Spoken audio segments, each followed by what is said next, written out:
Welcome to our sixth installment of Pillar Talk. It's time to change your personal growth habits to change your life. Eric Holquin is the community bank president in Gainesville, Texas. He's been in banking for 20 years and has been with First United since September 2019. Lori Taylor is the controller. She's been with First United for 6 years and is located at Durant, Maine. Jennifer Hensley Tidwell is with the Learning and Development team at Durant and has 27 years of experience. Let's get started. So, Eric, this question is really for the whole team, and just want to talk to you guys about what small personal growth habits have you found success in implementing to support your own personal and professional growth? Eric, let's start with you. Yeah, definitely. So we'll get into a little bit more when in the next question with my team, but I've found myself active listening is one of the number one things I like to put into place that allows me to grow and to really see what needs to happen maybe with an employee or at home with nieces or nephews or wife or with clients. They sometimes don't know exactly what they need. They're not sure. And so they are struggling. And instead of just assuming that the question that they asked is what I need to answer, I like to dig in a little bit. I like to really just hop in, really ask clarifying questions. And in the same aspect is the with that active listening is the knower mindset versus the learner mindset. Being in banking and you're always wanting to know everything. You want to be that resource for your clients. And sometimes we don't know everything. And it's okay to say, hey, let's dig in this together. So having that learner mindset versus always knowing also is another way to just really be able to dig into our customers and our family and really see what we can do. And so those are a couple of things that have grown me professionally and even personally. Yeah, no, that's awesome. Thank you. Lori, how about you? Do you mind sharing the habits you found success in? Sure. So first, I just want to address kind of how I approach habit building for myself, Mm, and what's worked for me in every aspect, not just personal growth, but anything. The only way it sticks for me is if I do it really small and really incremental and try to accomplish something small over a long period of time. I used to be a habitual go really hard at something and then fizzle and burn out and never finish it and just kind of had ADD for all these personal projects. I realized that wasn't working for me, and so I started trying to just bite off one little piece at a time. I've got a couple of women in accounting who I'm sure a lot of you know, Danelle Lamb and Shelley Garner. Those two women started doing some 30-day challenges, health challenges, personal challenges, and so we started talking about that in some of our one-on-ones, and so I was hugely inspired by that, plus a couple of other books that I've read. And so I like to just tackle things small, a little bit at a time. Now, specific to personal growth, for me, it's reading. Um, and reading is something I did a lot before I had kids. And now it's a lot harder to just sit down and spend hours with a book like I used to. So I've kind of flipped to audiobooks. I try to just get in, 10 or 15 minutes while I'm driving, or maybe 30 minutes while I'm cooking dinner, just little incremental, I used to look at a book and go, oh my gosh, it's going to take me 8 hours to read that. I don't have 8 hours, but you'd be amazed at how many books you can read in a year when you spend 10 or 15 minutes a day reading. So that's me personally. I love to read, and so I'm going to recommend now. I'm going to talk about one specific book that has probably been the most impactful for me in my professional growth, even in my personal life, and it's one that George recommended to me when I first started here. It's called Thanks for the Feedback, and it's a book about receiving feedback. So I know a lot of us, especially if you've been through some kind of leadership class or saw it, we do a lot of leadership type activities here at the bank.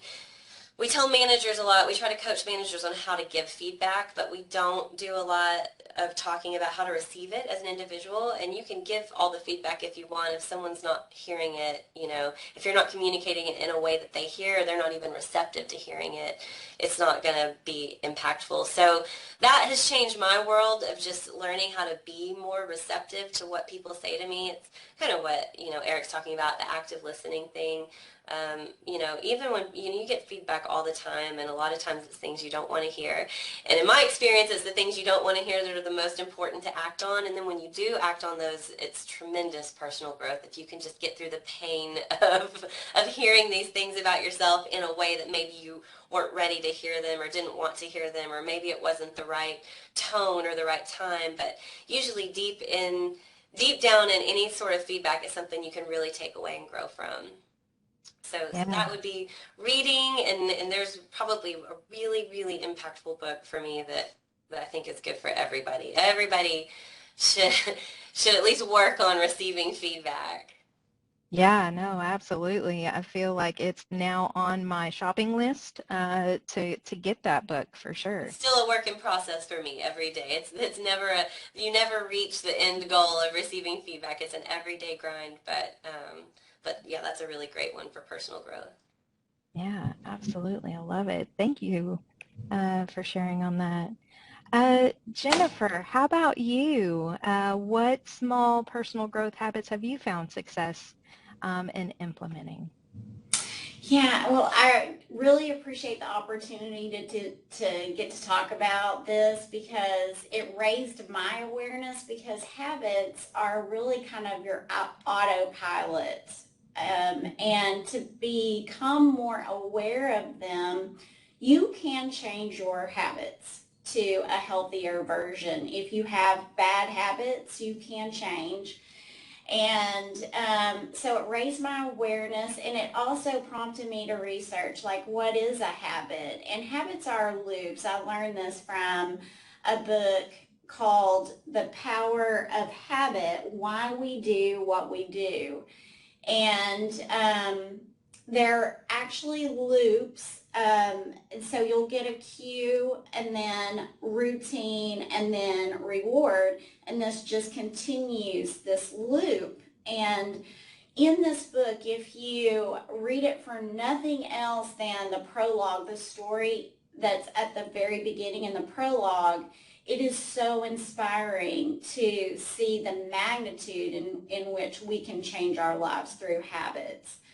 I am a habitual reader, like Lori was expressing. I align with her with that being one of my personal growth habits that, brought awareness to me. I also had awareness of, really, I started with, like, what kinds of morning things do I do habitually? And I see them as a springboard, like a way that I get really, like, healthy enough to active listen and listen to learn and listen with curiosity, as opposed to listening to respond or listening to judge. And so I work out, and I drink 24 ounces of water before I can get my coffee. And I read a lot. I read my devotional book. I read my Virgin Pulse cards. First United is really helpful to us to habit stack and to, get ideas for habits. That's one of them. My verse of the day is something that I always read. And so when I'm missing any one of those habits, I feel like there's something wrong, like something's missing. And I just feel like that's just a springboard. It gives me momentum through the day. I've got a couple of GTD, getting things done habits that I do. One of them is capture, and I'm a habitual note taker. So writing things down that I need to do, it helps my brain take the pressure off of having to remember.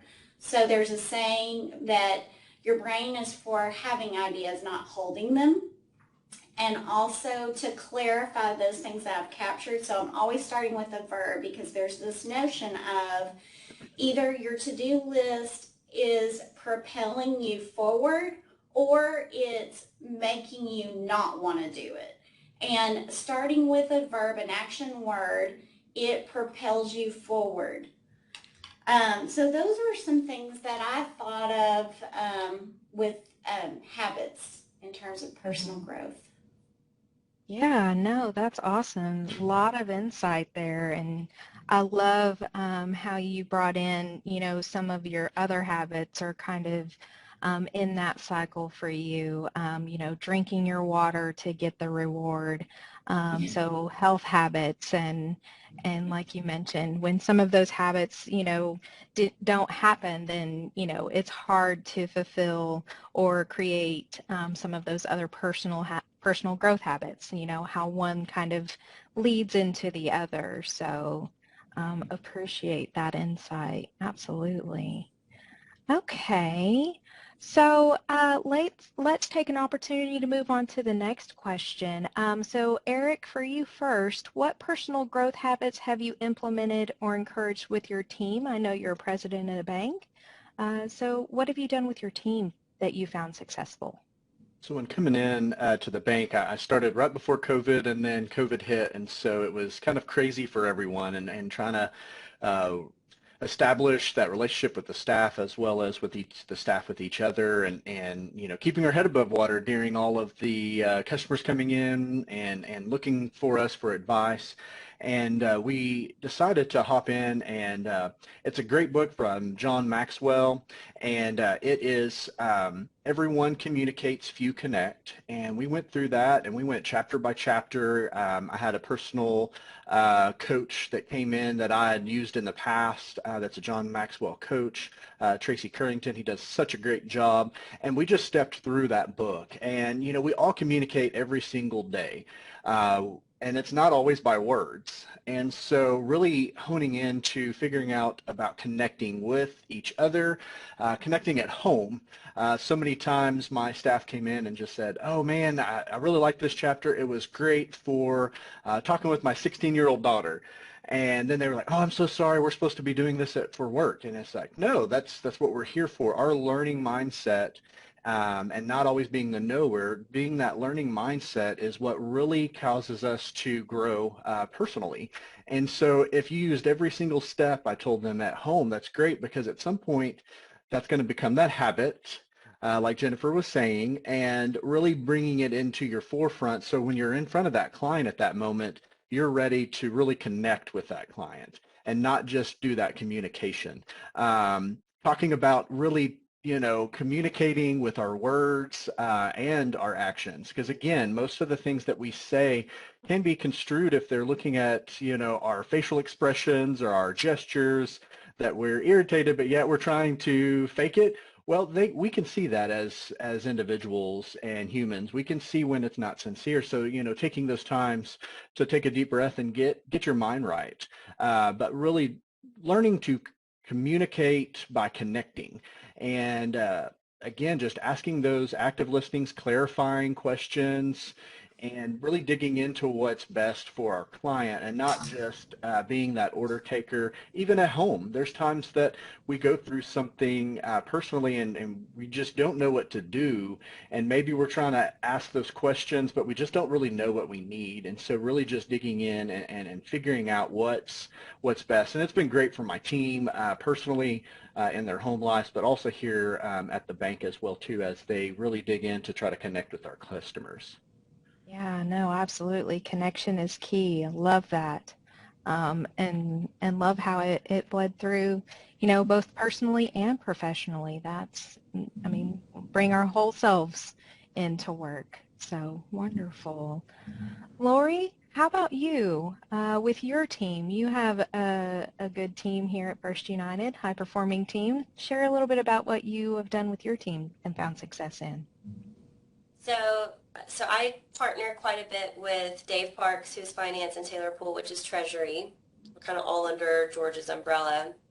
And the three of us, we have a series of different structured meetings that we do with our teams and the focus is on connection and personal growth. So I'll kind of give you some details about what those meetings look like and what we do. But really the overall idea is just we work together to try to create time and space for our teams to lean into this kind of stuff, because, you know, of course we encourage everyone to embrace the pillars in their own lives so that they can bring their whole selves to work, you know, every day. And as leaders, we try to do that by example. We try our best. Mm-hmm. But we really also try to have a little bit of structured time to pay some attention to this and to get people engaged. So the biggest thing that we've been doing lately is lunch and learns, and we try to schedule one every few weeks, and we try to do something technical. And this has been, we've asked our teams for feedback. We've done several learning type activities in the time I've been here, and our teams work together a lot, but we work on different things. And so they've given us the feedback that there's a need for a better understanding of what the other teams do. And so currently we're kind of going through a Lunch and Learn series that's very technical to accounting and finance to help finance people understand a little bit more about what accounting's doing and vice versa and all of that. And then we try to build in some sort of actually, we've put a little bit of a focus on I&D, and we've just been watching some good TED Talks and having some conversations about that within our groups. We have quite a bit of diversity within our groups, especially in terms of family dynamics and age. And so we've been talking about that a lot. That's more of a technical learning, skill development, very professional development driven. Then on a quarterly basis, we do what we call off-sites, where we don't really go off-site. We usually go to the Sherman Taylor Community Room, actually, which is off-site for about 75% of us. There's a few that work the office there full-time. But once a quarter, we try to all get together and do something that is to engage us as a high-performance team. And that's usually just getting to know each other a little bit better and connect with each other. So the last one that we did, we actually covered habit building, and we talked a lot about taking care of ourselves mentally, physically, spiritually, and emotionally. And we talked about habits that you can implement for all four of those areas. We talked a lot about morning routines, things like Jennifer was discussing earlier.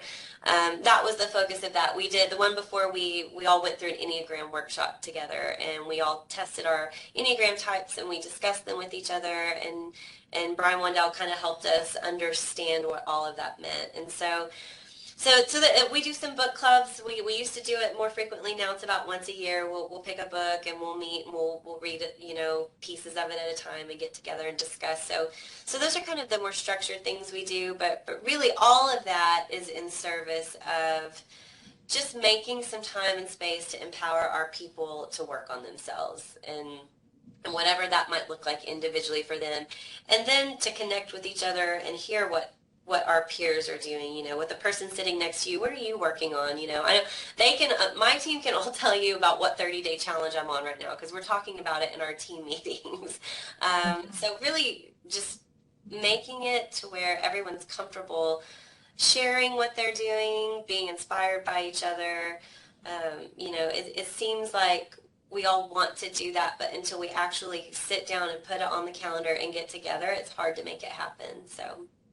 Yeah, no, I love that. What I'm hearing is allowing the time and space to really participate in those things, to make those things a priority. You, as a leader, are allowing that for your teams. That is amazing to allow that so that they have choice and know that it's okay to dedicate time to that growth and development. That's great. I think that's what makes us unique as an organization as well. So love that. Thank you both very much for that insight. Jennifer, I'd like to ask you a slightly different question. As one, you know, as we are, maybe we don't, we have influence over others, but what personal growth habits have you seen leaders do that you connected with or maybe made an impact on you? What have you seen others do? Yeah, one of them is kind of like a self-rating system. I've heard Greg Massey talk about this in First Start, where it's a fist of 5, where fist is the lowest rating and 5 is the highest rating. And he rates himself every day on the 4 pillars, fist to 5. So I think it just, for me, that, connected because have that constant self-awareness and placing importance on all 4 pillars, like we were talking about, this holistic growth. And also, I've talked with a couple of leaders who I've seen some themes with these personal growth habits, and especially with the morning, because this is, setting the pace for the day. So those elements that I found to be in common were some kind of activity, also some kind of way of writing, whether that be like a journaling or just some way of expressing yourself, trying to, I would say, like meditation, some form of meditation where you're able to unwind what is going on in your mind and kind of let go of it. Could be yoga. It could be just,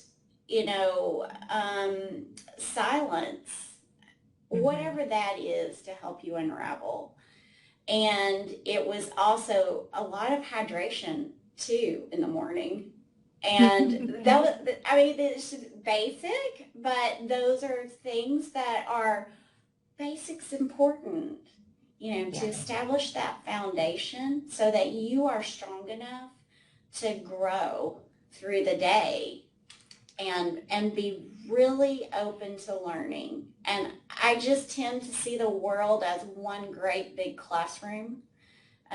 Just asking myself often, what can I learn from this? And a lot of leaders, I see it in their eyes, I see it, their passion. I'm inspired by it. We'll be in meetings together and I can see, I'm kind of watching to see how are they going to respond to that.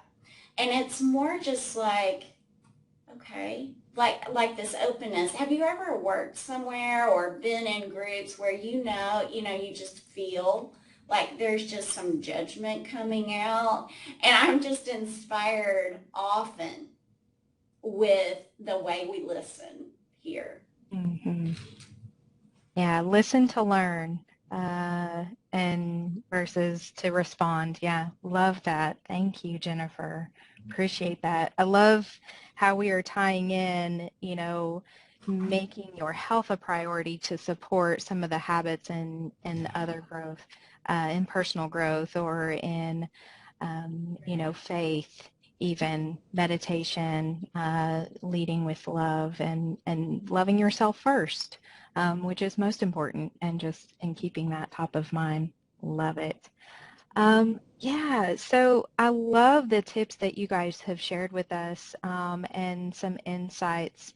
And resounding theme of finding success is these 3 keys that we've been sharing with you all over this series, which, make the habit achievable, make it something that you can be successful in. It doesn't have to be some grandiose big thing, but small baby steps along the way will lead to great change. And then making it a priority to yourself to take time for you to build on those habits. Love that we have leadership in this organization that allows us to do that as well. I see that in multiple places.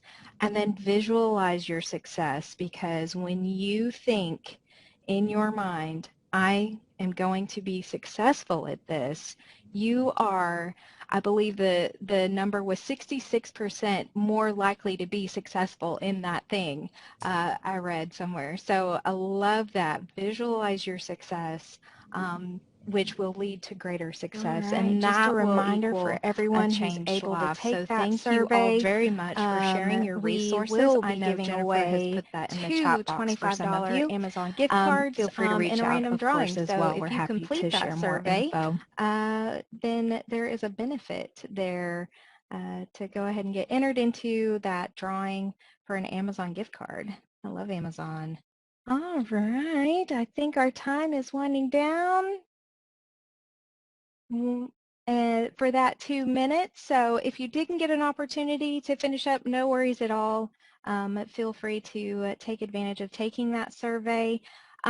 What's up next? Well, we want to offer the opportunity to learn a little bit more about Bamboozled by Fraud. Next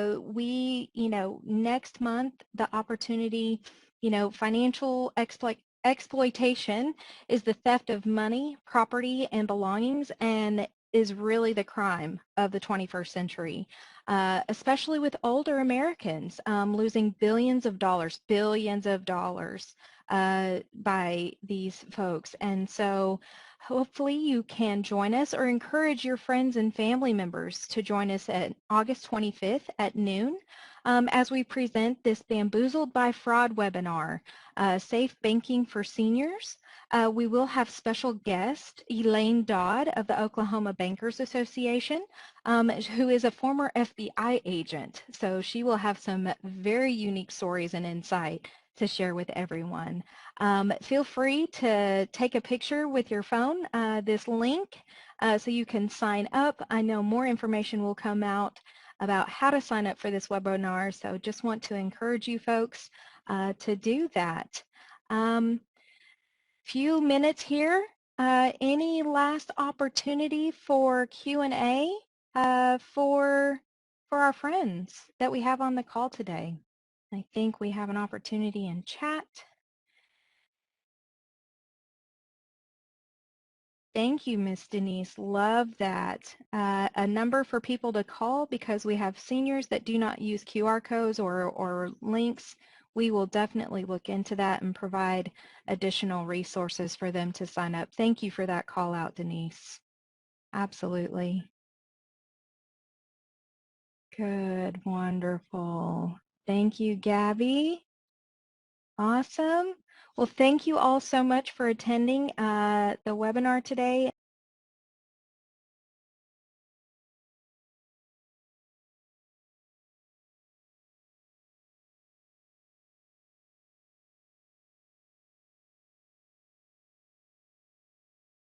And completing the survey. It was so wonderful to spend time with